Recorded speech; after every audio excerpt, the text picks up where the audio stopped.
मंडळी, एक कीर्तनकाराने चांगलं उदाहरण दिलं कीर्तनात मी ऐकलं. तर तो असा उदाहरण होता, भर चौकात जर एखादी 25 वर्षाची तरुणी स्टेजवर जर नाचत असेल तर तिच्याकडे पाहण्याचा दृष्टिकोन सर्वांचा वेगळा होतो. का तर ती भर चौकात स्टेजवर नाचत असते.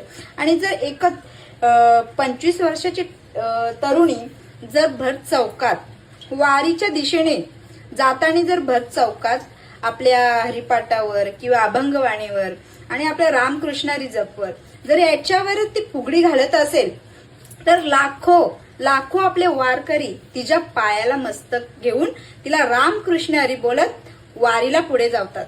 का तर ही ताकद आपल्या वारीत आहे.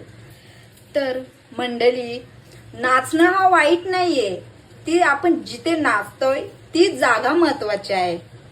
रामकृष्ण हरी माऊली, पांडुरंग रामकृष्ण हरी माऊली. तर तुमच्यासाठी रामकृष्ण हरी, जय जय रामकृष्ण हरी.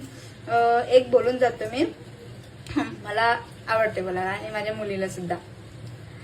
ज्ञानोबा माऊली तुकाराम,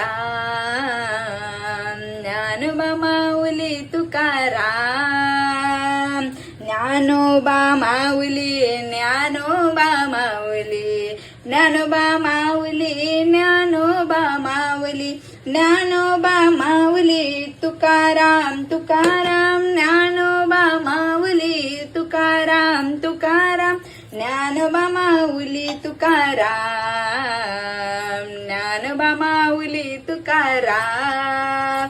रामकृष्ण.